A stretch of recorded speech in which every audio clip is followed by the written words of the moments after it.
Temos um convidado aqui em áudio e vídeo, para você que está nos acompanhando também pelo youtube.com/Rádio Bandeirantes Oficial, o Procurador de Justiça do Rio de Janeiro, Dr. Marcelo Rocha Monteiro, está conosco ao vivo aqui. Como é que vai, doutor Marcelo? Tudo bem? Seja bem-vindo ao programa mais uma vez. Uma boa tarde ao senhor.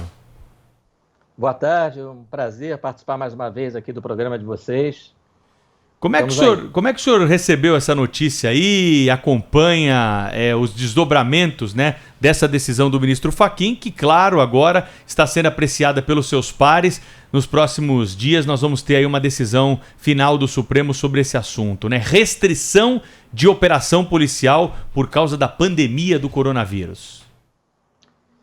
Eu não posso dizer que eu esteja surpreso, porque nada mais que venha do Supremo Tribunal Federal me surpreende, né? Hoje, por exemplo, né, enquanto nós estamos aqui conversando, um jornalista foi preso, né?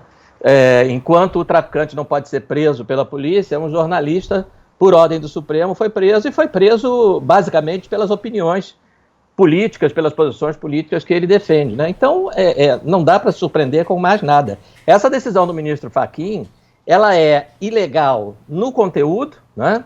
E na forma. Ela é ilegal no conteúdo porque o que ela faz na prática, para quem conhece a realidade do Rio de Janeiro e sabe que essas comunidades são dominadas pelo tráfico, na medida em que você proíbe operação policial, você está suspendendo a vigência do Código Penal, da lei de entorpecentes. Você está dizendo que o traficante pode vender cocaína, pode portar fuzil, pode fazer as festinhas dele, as comemorações são feitas com fuzis atirando para o alto, né? Essa imagem já está novamente rodando aí nas redes sociais desse tipo de festa que vem se multiplicando, os bailes funks do tráfico, né?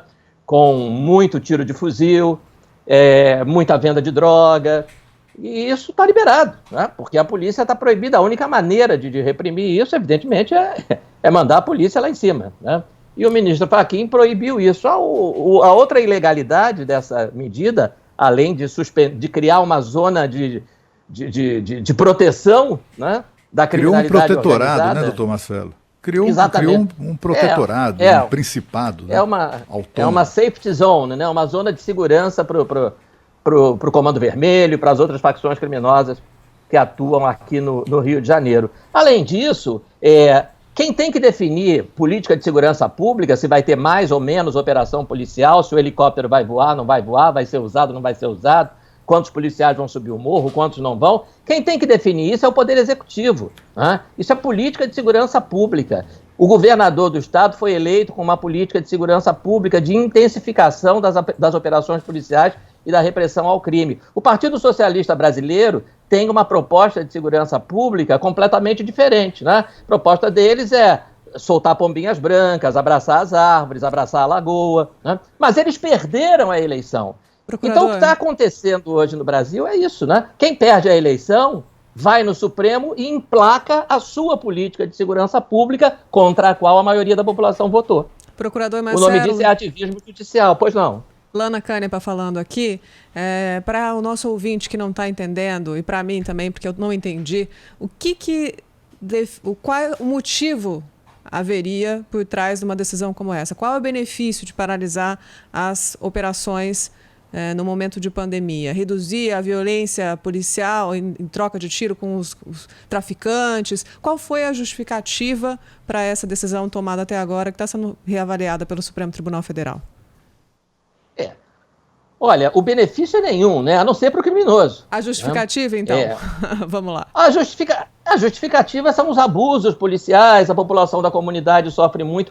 Ora, se um policial comete um abuso, e evidentemente isso pode acontecer, e acontece eventualmente, ele tem que ser punido, não é? Mas o que você não pode é proibir toda a polícia de agir e dar a carta branca para o criminoso, para ficar à vontade, oprimindo aquela comunidade. Eu fui promotor de tribunal do júri durante quase 20 anos.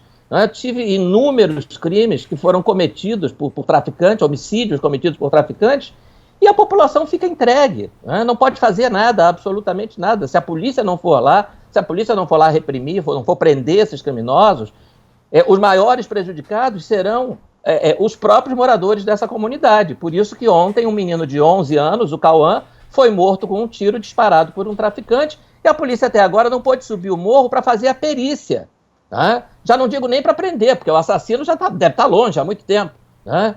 Mas está lá o Cauã, com 11 anos, morto, com um tiro disparado por um traficante, e a polícia não pode subir, né, para fazer perícia, porque está proibida pelo ministro Fachin. Quer dizer, o que é isso?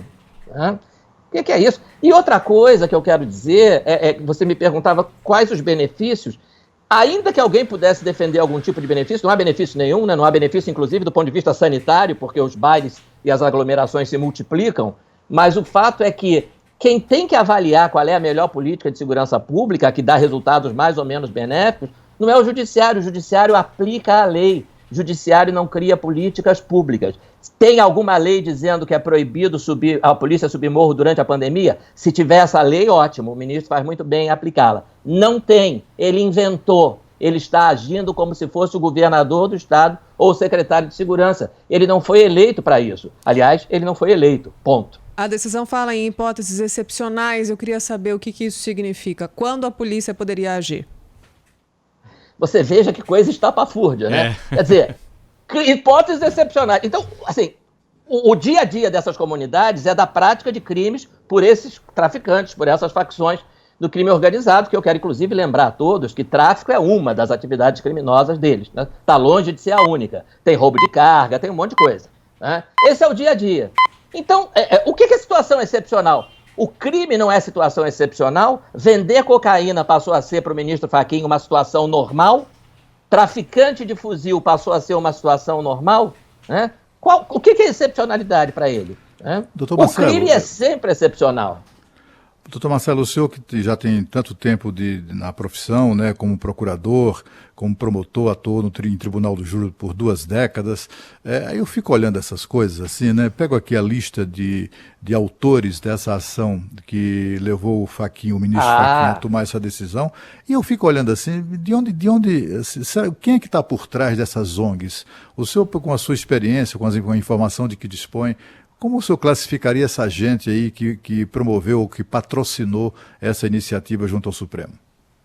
Eu sei perfeitamente quem é que está por trás dessas ONGs. Tem 2 delas que são minhas velhas conhecidas, Conectas Direitos Humanos e Justiça Global. Essas 2 ONGs, junto com várias outras, lá por volta de 2014, organizaram um negócio chamado Agenda Nacional pelo Desencarceramento. E foram levar pelo desencarceramento. Elas partem da ideia, né, absolutamente falsa de que o Brasil prende demais, que o problema do Brasil é o excesso de criminoso preso, quando na verdade é o excesso de criminoso solto. Não é? E elas levaram a pauta para então presidente Dilma Rousseff, isso no final de 2014. O primeiro item dessa pauta era: nenhum real deve ser investido na construção de novas penitenciárias. Nenhum real deve ser investido no oferecimento de novas vagas no sistema prisional. Então fizeram uma grande campanha nesse sentido. Agora, 1 ano e pouco depois, essas mesmas ONGs fazem campanha dizendo: nossas penitenciárias estão cheias demais, os presos estão vivendo em condições desumanas, não podemos permitir que isso continue. Eles precisam ser soltos, né? Começando pelos traficantes.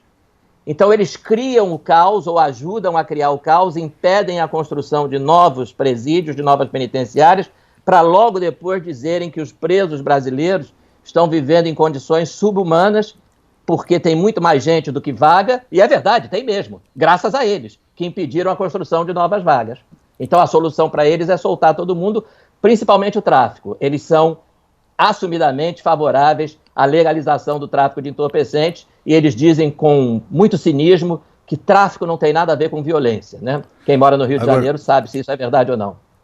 Doutor Marcelo, o senhor percebe a presença, o financiamento, a presença, a influência de alguma maneira por trás dessas ONGs do tráfico de drogas no Rio de Janeiro?